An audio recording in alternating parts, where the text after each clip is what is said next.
Demoitis is when the original document of a song idea becomes the benchmark for the magic that the record is measured against. When starting album 2 with Oliver Hazard, we purposely went in with a fresh and open approach to find our footing around the new material. Raindrop River was one of the songs in the demoing process that felt so good in the basic capture that we couldn't abandon it. We ended up building the record around the demo itself. Hello, welcome in. I want to share with you a very unique recording process that I got into with a band that I work with called Oliver Hazard. The song is Raindrop River. It's unique in that what we did as a pre-production session actually became the foundation and the guiding light for the record-making process.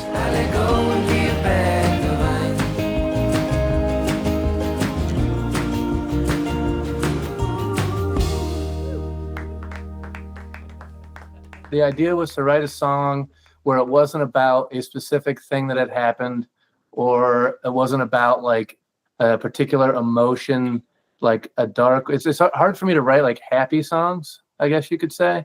So my goal was to write a song that was about something completely that didn't involve me whatsoever, or that didn't happen to me, or it wasn't something that I was reminiscing about or recollecting.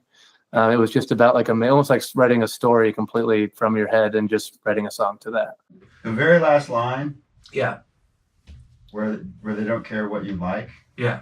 I don't know. I mean, I like what it's saying, but it's just like, it just kind of, it falls a little flat ending on that. I gotcha. Yeah. I've kind of had that issue as well, wrapping my head around like the resolve of that last part. In the pre-production process, we just set up very simply with Mike and Dev in the room. I was in there with them. We have a Flea 47 set to Omni. We would typically position that closer to who was singing. In this case, it was Devin. And then we had a stereo room mic, which is an AEA R88 stereo ribbon mic, just to kind of capture the space. Now, there's no headphones, and we don't have any other microphones on anything. I decided I wanted to keep the demo process really simple. We agreed that if there's little mistakes or little flaws, as long as it didn't upset the mood and momentum, we were going to leave those things in because we didn't want to be too precious. We wanted to just focus on like good energy and documenting where we were on the songs. Remember that tree way up on Berry's Hill, and that old swing surrounded by the grass, old games and theirs. So as this starts, the very first sounds that we hear are just right here in the very beginning. This is just that very foundational demo recording.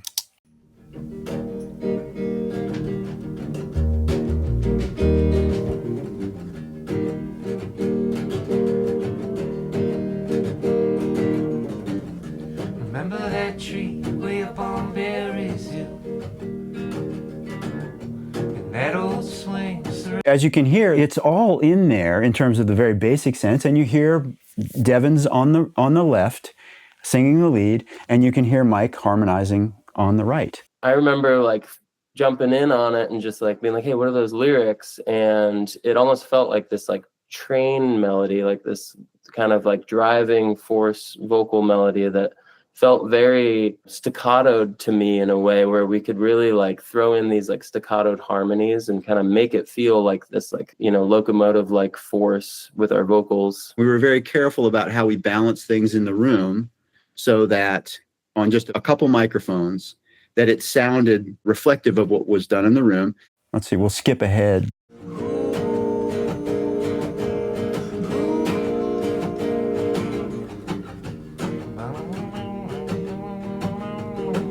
So that's where it gets to the instrumental, and Devin hadn't written the part yet, but he was just, you know, he was just feeling free, and he was just kind of vocalizing what he was feeling as the foundation of a part. Early in the process, we agreed that we just wanted to leave in little things like that. If something kind of human happened, but it didn't feel bad or upset the apple cart, we were going to leave it in. The next thing that we did, which was critical, is we would get all three of you together. You guys sang harmony parts. We did all the vocal layers that kind of are part of the signature sound of Oliver Hazard. It's almost like a Coldplay line. You haven't lost all the things that you have to do. I don't know how that's Coldplay. Haven't but lost trust me. all the things that- Yeah. Trust me, it'll make sense when it happens. I was right there with you. This is.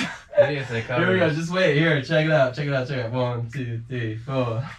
You haven't lost all the things that you has to lost. You see what I'm saying? You haven't lost all. So it's, I could be anybody's. Our terminology for these two stages of the process were the 60s and the 70s. The 60s was sort of what the demo process was, because that's still a time in record making where people are gathering around microphones. Not everything is spot mic'd, multi-mic'd, it's still very rudimentary in a way in recording, and people are balancing themselves in the room. That's another aspect of what we were doing. Devin is playing through an electric guitar amp, but we've set the volume of the guitar amp to be appropriate in the room with his voice. And then the gang vocals, or the group vocals, if you will, everybody singing on one mic, is sort of the second part of that. When we get into the record making process, which we're going to spend time with today as well, then we started calling that the 70s. We thought we'd tried everything when we recorded Self-Titled with you, and then all of a sudden we're doing like completely new, like bass layers, and kind of building the foundation of the song and keeping the foundation of the song as like the heart of the actual song, and kind of building around that rather than scratching the scratch vocal, just made it a little more, made it like kind of a little even more spontaneous, which I thought was really cool. It's not like reinventing the wheel by any means, but I've never engaged in a process like that. We spent a lot of time finding the funky kind of cool microphones that I have available to us, and we had everybody play their instrument on all these various microphones. We made notes. So I'm sitting here in front of the microphone setup to show you how we went about selecting and making notes on microphones. These are all pretty unique sounding microphones. These are not your typical go-to acoustic guitar or instrument microphones. These became our primary sound microphones based on adding into the existing recording. So we've got an AKG D12, Telefunken 411, an Electro Voice 644, AKG D19, Electro Voice 666, Coles 4038, an Electro Voice M43, and an RCA Veracoustic, which is very similar to a RCA 77. Each of these microphones is very different sounding, a lot of character, different frequency spectrums. So would have the guys sit with each of their instruments in front of these microphones, and I'd make notes. I'd listen to each one individually and make notes about which ones were flattering and not flattering to the instrument, and for the ones that were flattering, in what way, what was appealing to me about it, maybe a description of the frequency response and clarity. Since the recording of this album, Universal Audio has introduced the Hemisphere mic modeling plugin, and a few of these choices are available. I've had very good experiences leveraging this technology and love the options available to a single source microphone. I mean, I've learned so much from just being in a room with you, as far as like recording music and my understanding of how it works, and from putting 6 vocal mics in front of me and having me sing the same line in 6 different mics and figuring out which one suits my voice the best, to putting this like arsenal of guitar mics in front of my acoustic that looks like I'm, like some sort of like vintage weapon that's pointed at me. There's all these like crazy vintage mics, and then, going through playing the same line over and over, and you switching all the mics and figuring out what's needed. It's just such a cool process to hear and to experience and to go through. Usually those funky mics were winning out, because they were kind of giving that 60s, 70s sound that already was existing in the track. I'm going to show you these acoustic guitars again.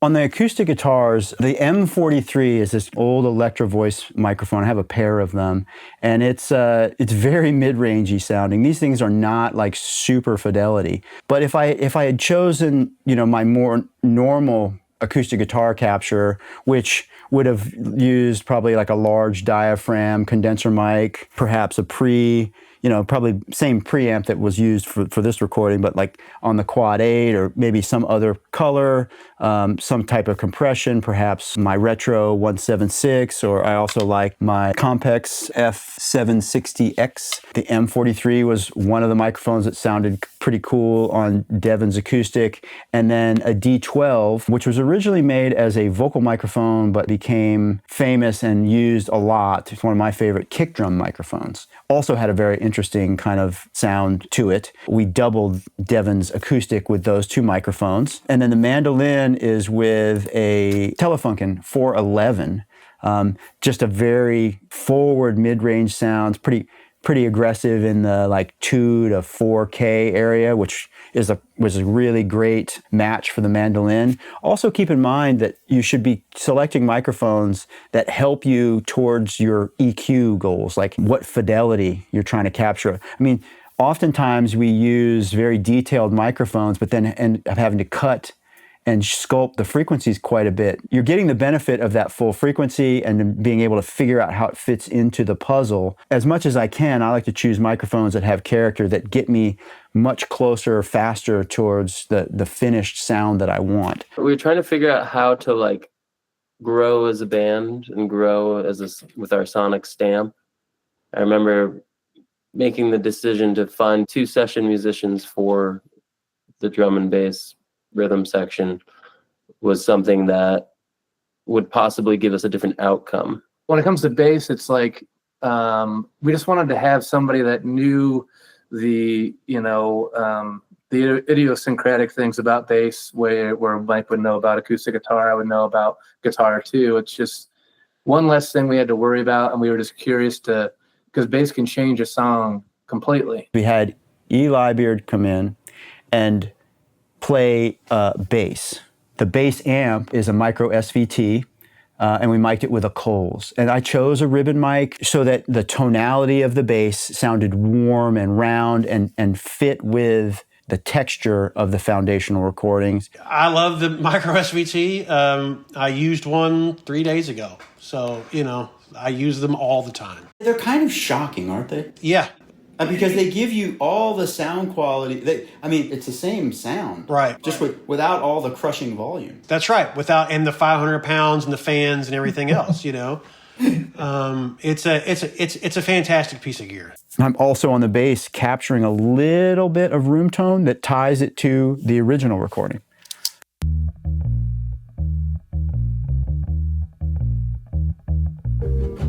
Climbing up the hill while my sister cried. Swear you told me to go. So that was basically some of our first overdubs. When there are no drums, I'm kind of left imagining, and obviously I know there are going to be drums on this later. So again, whether it's kick patterns, which I'm always thinking about, whether I'm playing with them or not, or the rhythm parts, which those guys did have laid down, the acoustic rhythms, that was pretty well finished, I think, by the time I got there. So then again, I'm just trying to take what I'm hearing, put it through my brain, and connect to the drums, really, and the vocals. I mean, it's rhythm guitar or piano or whatever, me, drums, and vocals. I'm always just kind of thinking about those 4 things. I mean, to me, honestly, not to get too weird, but it reminded me like old Genesis records with Peter Gabriel and Phil Collins, and just how incredible, like they both sound so good on their own, but then they become this like greater force when they come together, That was what probably grabbed me the most. I mean, the song's awesome, obviously, but just how well the vocals play with each other and how tight everything is and how well worked out everything is. It was impressive for me to listen to and enjoy. All of our songs they don't all sound the same, but if we continue to just pick up a shaker and pick up a tambourine and kick a kick drum, that recipe is going to make our songs sound like a specific thing. But if we grab a session drummer who's got a deep pocket, who can play and bring creative textures to the table, we're going to end up with a different sonic outcome. Logan did a great job. We would have had a great solid beat on that, but we would not have gotten that exact feel and, that circular motion of that song and that groove. We recorded the bass separately from the drums and in a separate session before Logan and Todd came in to play drums. I think I was the first drummer they'd ever had on their projects too. I think they'd always done the percussion themselves. That's true. Yeah. So that's something I wanted to be very mindful of as well, in terms of like respecting their creative process and keeping it in a way that felt like natural to them. And they were very gung-ho about that kind of exploration. So I was just kind of happy to dive in that with them. The way I approached it is just with a very open mind and knowing that we were looking for motion and rhythm. I mean, the source was wasn't irrelevant, but it was just, we were choosing unique sources to get different ideas across. And I think that using a unique item is going to lead to a unique choice. So let's now add some drums.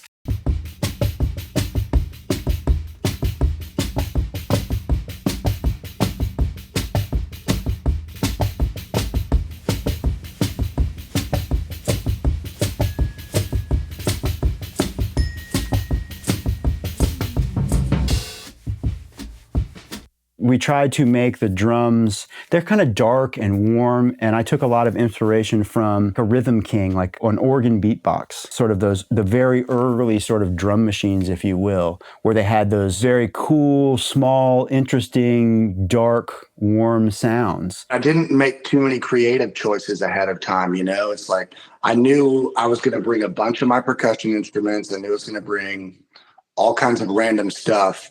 But I didn't really let the song kind of speak to me in that way of like, this is going to be my part. I didn't want to have a part figured out before I came in. I just wanted to have an understanding of how the song felt.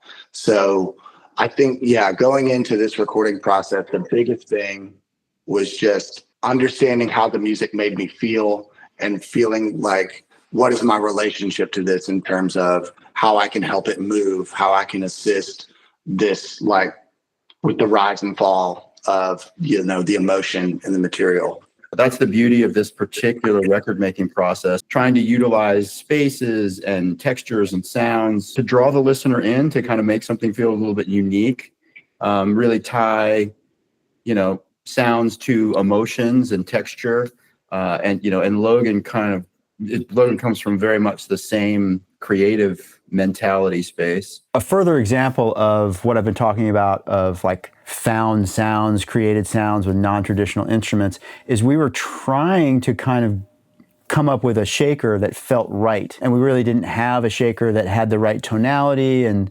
sound signature. So what we ended up doing is we did hand rubbing like this on thighs. Tell me a little bit about how we ended up on the thigh scrub. Well, I feel like the shaker was probably too bright. Like we just wanted something a little more of a muted tone, just kind of like it's just textured motion, I guess is how I would describe it in my mind. It was like oompa chugga, ba-chugga, ba-chugga, ba-chugga. Yeah, the thigh scrape around the mic was great. This is the first time I've ever done that.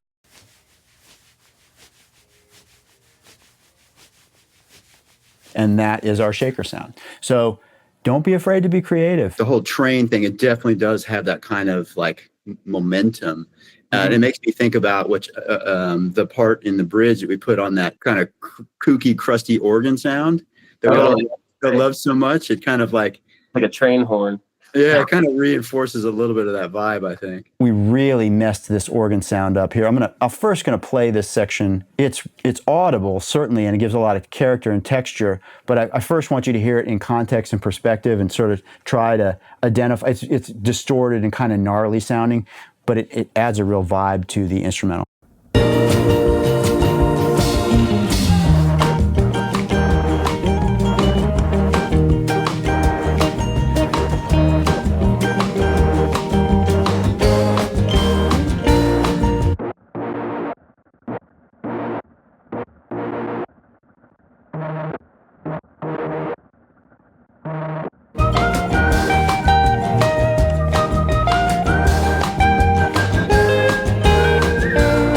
just kind of gives it a little bit of texture and rhythm and movement, and it gives it a little bit of a, I mean, to me, it's a little bit of a dangerous sound, as I might call it. You know, it's very aggressive, cuts on and off, and the rhythm of it, it's very playful. It kind of dances around in the syncopation in different ways. It's not super constant. We set up a separate computer rig with a Twin and Luna. We were using the Nord keyboard that the band has as the controller. So the Nord's into the laptop, the waterfall organ is our sound. We kind of set that how we want in that computer. I'm treating it like it's its own keyboard rig, even though I'm using a plugin I could be using in here. And the reason that I did that is that I'm then able to take that signal that's coming out of the Twin, and I put it into some guitar pedals. I could put it into an amp if I wanted.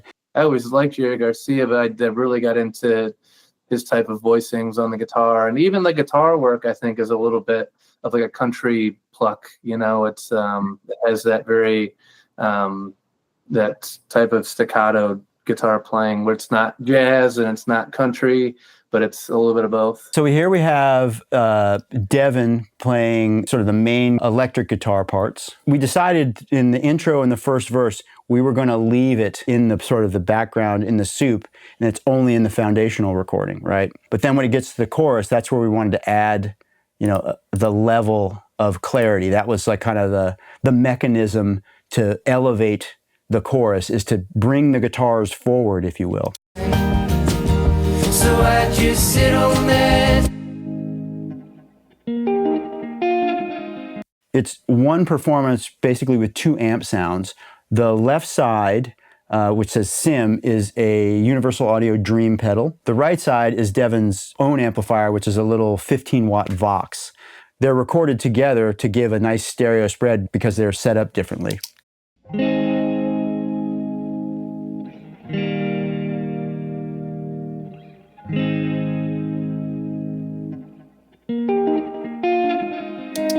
And this is not doubled, you know, in the traditional sense, because we're doubling what exists in the foundational part. And I wanted to kind of create a little. It's not a dramatic stereo spread, but I wanted to kind of create something that felt a little bit wider, but focused in a forward type of way, to marry with the electric that's in the foundational recording. And we have 2 microphones bused to a single track. There is an Electro Voice 666. And an NS10, and those are in front of the amp and bussed together through a little bit of EQ is all the processing that would have been happening there.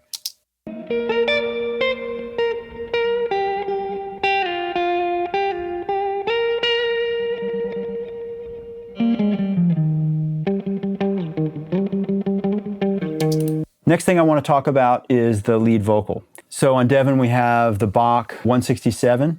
You should always, before you commit to using your 67 or whatever your really good microphones, like if you go into a small studio and they just have a typical selection of microphones, but then they've got, you know, something like a 67 or 47, typically they only have a few of those really like expensive classic vocal microphones. And you know, you might be tempted to put it somewhere like as a drum overhead, and that might be fine. But what if it happens to be the best microphone in the house for the vocalist? And what happens if you get a great vocal performance while you're tracking and you wish you could keep it, but you didn't put the right microphone or the best microphone for the voice on there? So at the beginning of any project, I like to, before I put microphones on the instruments, I like to know what are the best pieces of gear to capture my vocalist. It doesn't just specifically relate to this song because that was already established, but you know, kind of keep that in mind. So Devin's singing on a 67, and this is the very last thing we recorded, and I find it interesting. Not that these guys have a hard time singing, and you know, the prior record we made, you know, was easy and great, but they typically would sing 3 to 5 takes of a song so that I could then comp.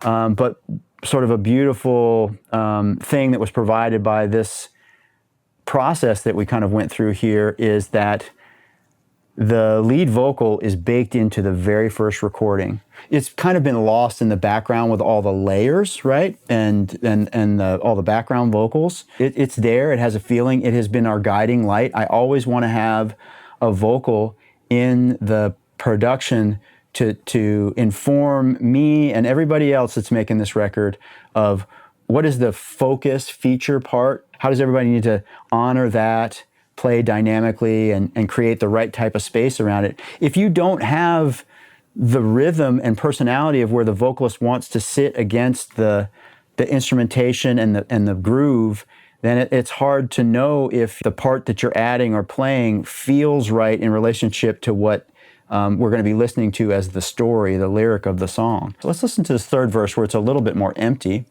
And I'm going to turn off the lead vocal, and we'll just hear the lead vocal that's in the basic recordings.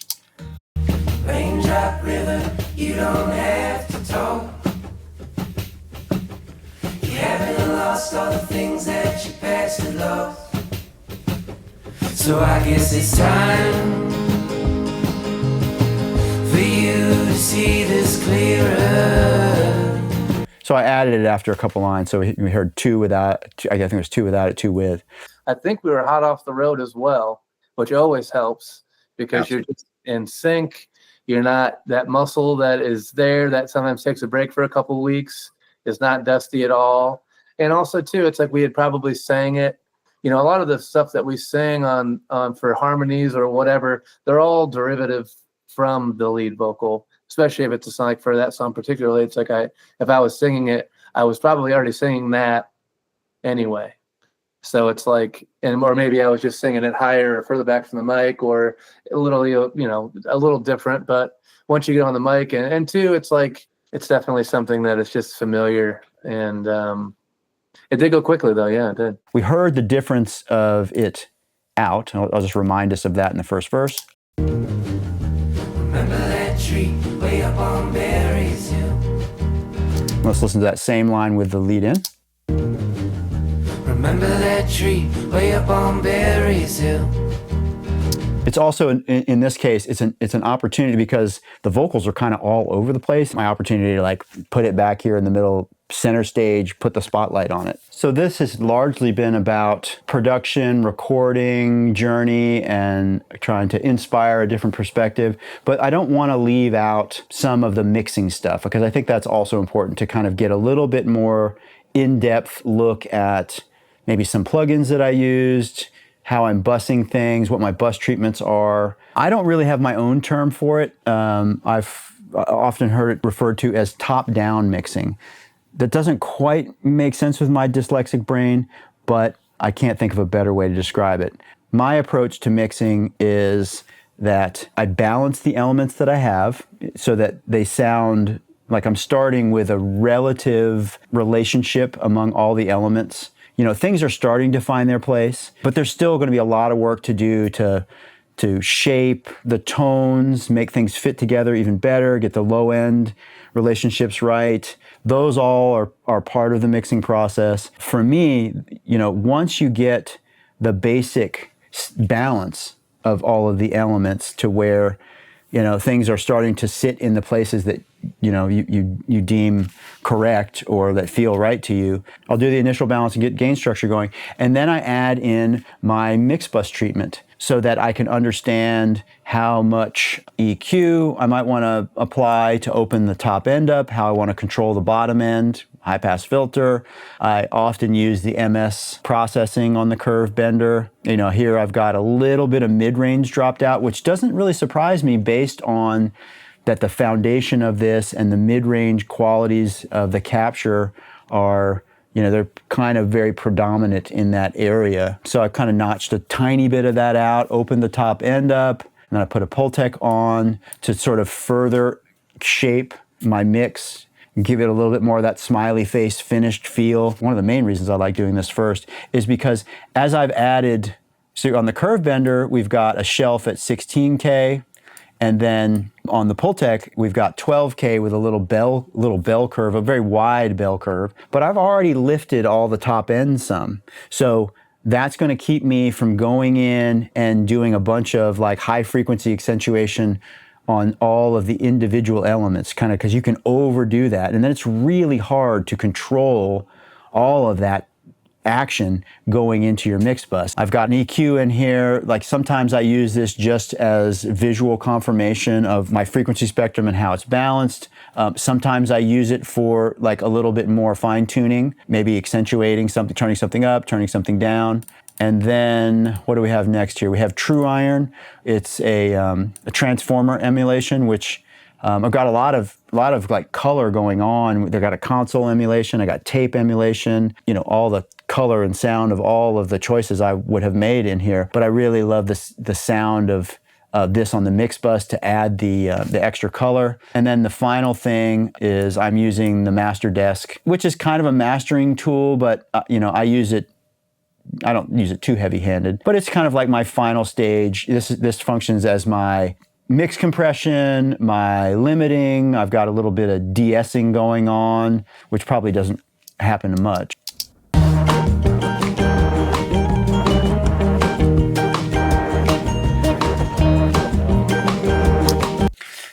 Just controlling the overall. I've got a little bit of stereo enhancement. Mono Maker basically takes all of the frequencies below 60 cycles and kind of brings them to the center. What I would do next is I create a bus for each instrument group. Like the vocals have their own bus. There's a little bit of micro pitch shift for Devin's lead vocal. Let's hear what that sounds like. Remember that tree way up on Berry's Hill? In that old swing, surrounded by dead grass, old can. Widening the pitch center a little bit, it adds a little bit of delay, a little bit of detuning. It's a nice vocal thickener. Like here, listen to it with it muted. Remember that tree way up on Berry's Hill? In that old swing, surrounded by dead grass, old cans and nails. It's very subtle, but it kind of just adds a little bit more dimension and space and texture to the voice. And then there's a Hitsville reverb for his vocal. Let's hear that. In that old swing, surrounded by dead grass, old cans and nails. The keyboard bus, I use the Sheps Omnichannel a lot for buses just because there's so much flexibility. You can choose, I don't have it on this keyboard bus, but you can choose harmonic color here with the saturation. You don't even have to turn the saturation up. It's just all of these different harmonic, odd, even, heavy, and crush. They all kind of have a different tonal characteristics. Sometimes it's nice to add color because it adds glue. The filter set is awesome. I use the de-essers a lot. I could go back to the vocal and just show you. What I do is I set, because it's nice to have the two sets of de-essing. I typically set the sort of lower primary band, somewhere in the 3 to 5K as a notch dip to kind of catch those things, catch the sibilance that's more in the mid-range. And then I use the second one as a shelf up high. This is set to 12K. And the reason I do this is because sometimes the sibilance is not happening in the same part of the frequency spectrum. And if you're using just one de-esser, you're probably using it in more of the primary area, and then it's kind of working as a shelf. So then you're turning all the high end down when sometimes it's just that hot spot around 4 or 5K. And then it's also sometimes if something's really airy and wispy, especially as a syllable is ending, you'll kind of get like the very high frequencies. It's nice to kind of catch it separately. So they're kind of working independent, but in harmony. And then really great EQ. Another thing I love about all of this is you can control click on any parameter and it will solo it. In that old swing, surrounded by dead grass, old cans and nails. You can solo any kind of feature on here, so it's really helpful in kind of identifying certain areas. And then this compression block is awesome because it has basically all the primary styles of compression, and they all kind of have their own character and react differently and have color. I often use the limit function. Not because I'm actually limiting, because the threshold's all the way up and I'm not really running the gain through this hard, but it has just a way of adding focus to the sound. Remember that tree way up on Berry's Hill?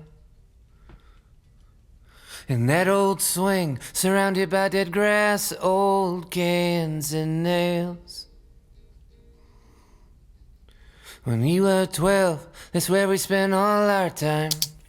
It just brings it forward in a very nice way. On the acoustic guitars, I have, an omni channel because there's just so much flexibility and control here. I've got a little saturation going on this one, and then Trident A range. Love this EQ. It is very, very cool sounding. I'm not actually doing very much with it, but it has a very unique sound. It's a very unique design. There's a lot of phase interplay in this EQ design, so it has a very distinct sound. There wasn't a ton of these made. I think there was about a dozen of these consoles made. It's kind of like the holy grail of a Trident console. A lot of David Bowie and British rock was made on these consoles, so it's very much a familiar, cool sound, but in a kind of a unique way. Electric guitar bus. This is very, very common for me. If you've seen any of my videos or before, this is a plugin I use pretty much all the time for electric guitars. The knee and the speed of the onset and shape of the limiting and compression is like unreal. You can do so much with this plugin. I also like that on the back it has saturation, so you can kind of get the mids and the upper frequencies a little bit more saturated sounding. Just a great plugin. Always use it on guitar, electric guitars. The drum bus, pretty simple here. A lot of times I will use a different chain, but here again the Shep's Omni channel was enough. I didn't need a ton of your typical forceful, punchy drum shaping. So this was kind of it's a good color box. I've got a saturation, a little bit of minor EQ and some compression. And you can see here, I haven't mentioned this before on the Shep's Omni channel, but it has a mix knob for the compressor, which is really nice. So the drum compression is not 100% wet. What is the action here on this guy? Told me to go if I needed an alibi. So I just sit on that swing and throw my legs towards the sky. I let go and peel back the light. It's just kind of set in a way where it brings the drums forward, adds a little bit of overall gain to the blend, and kind of gives it a little bit more sturdiness, forward feel, a little bit of EQ shaping. And then we get over to the bass. We haven't talked about like all the individual plugins and the use of the console yet. We'll get into that. I've got my blend here, running it into a 160 for compression. Told me to go if I needed an alibi. So I just sit on that swing. It's not hitting it very much. It's just touching it. But this is a VCA style compressor. The ballistics on these things are never showing you all of the compression. The VCA compressor is so much faster than the ballistics will indicate, especially on something that has like a VU like this, or just a few indicator lights like an SSL or the compressors that are in the API. You really have to be listening for it. It's a really round, warm sound already, and I definitely compressed it when I was recording. So I'm not really looking for a lot more compression. I'm looking for just a hint of control and shape. And then we got a little bit of EQ to the blend. There will be individual EQ, and when we go to the individual stuff, we can start here on the bass. And then there's a little bit of sub-synth. It's just mixed in a little bit.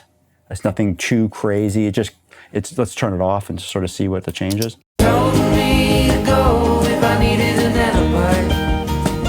So I just sit on that swing and throw my legs towards the sky. I let go and peel back the light. Not super crazy, but it is adding a lot of nice bottom heavy warmth, roundness to the bass. So let's talk about a couple other things real quickly. Most of the time I use the same tape formula across all of the instrumentation. There are occasions where I'll use one formula for the drums and bass perhaps, and then a different one for the guitars, and different one for the vocals, so forth and so on. Not the case here. But I always try to pick a tape formula that kind of accentuates the right things in terms of like the overall frequency spectrum, how it glues things together. And then, I want to quickly talk about the individual processing that's available with the Vision Strip. So this is the DI we're looking at here. This is the amp.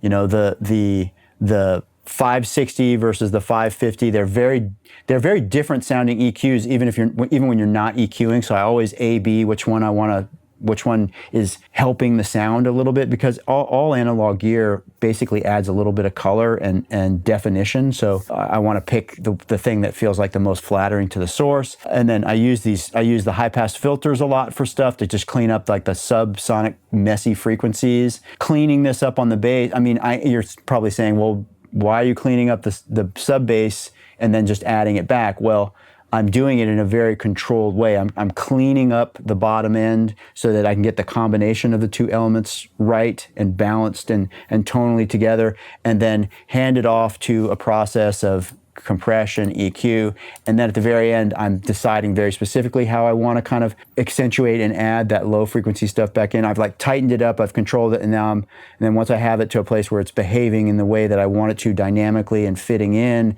and the two captures of the instrument are kind of married together, then I want to accentuate the low end on that relationship and that combination. So that's the reason I'm doing that.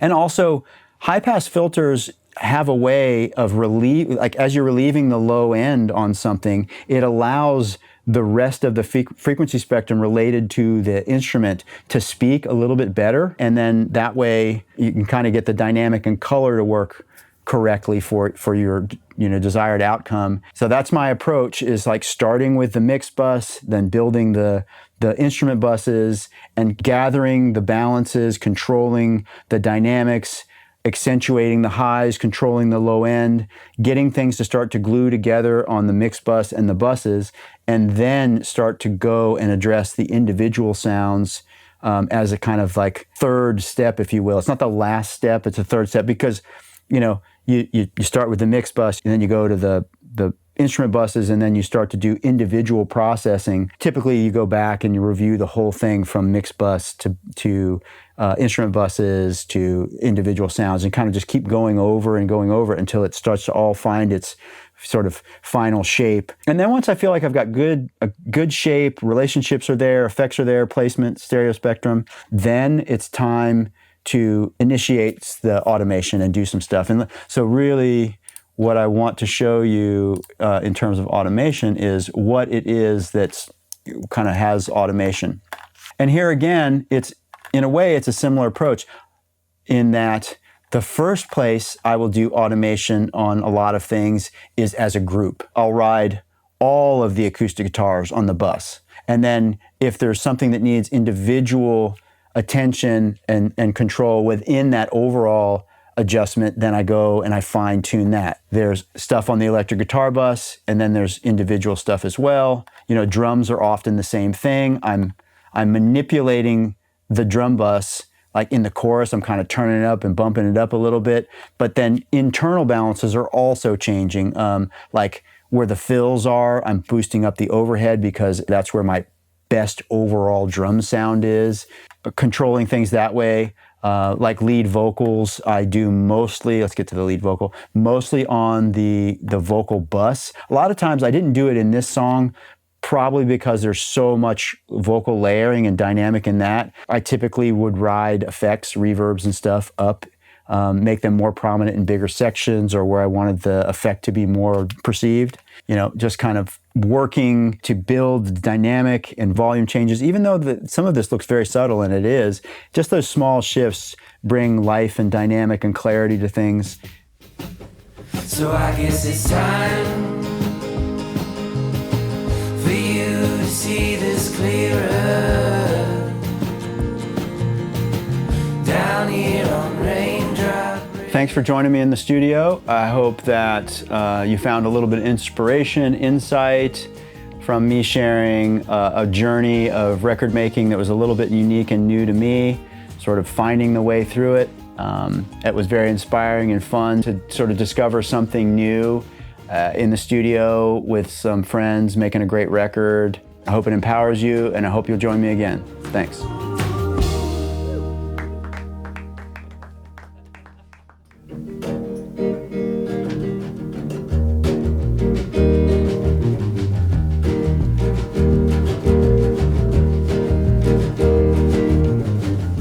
Remember that tree way up on Berry's Hill?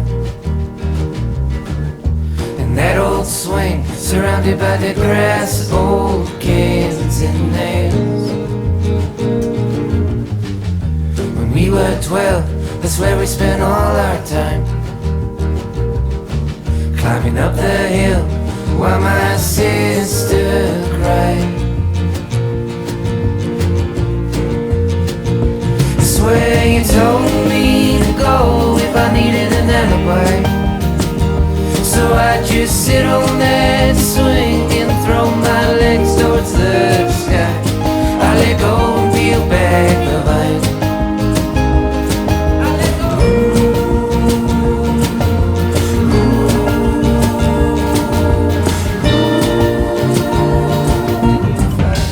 Raindrop river covers up my mind, drifting past lovely cups of fruit punch wine.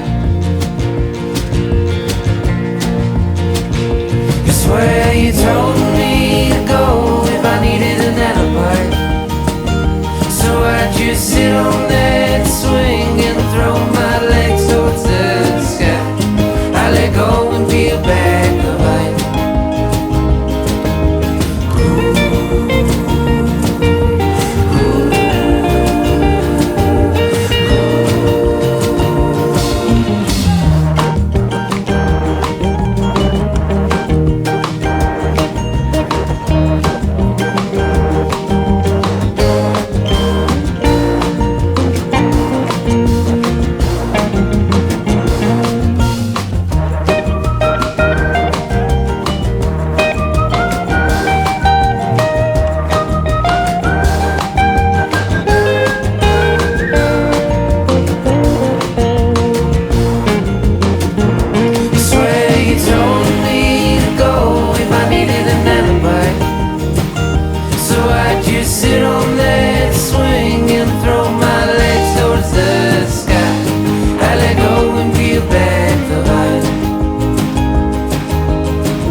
Raindrop river, you don't have to talk.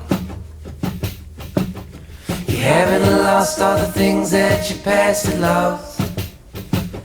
So I guess it's time for you to see this clearer. Down here on Raindrop River, I swear you told me to go if I needed an alibi, so I'd just sit on that swing and throw my legs towards the sky.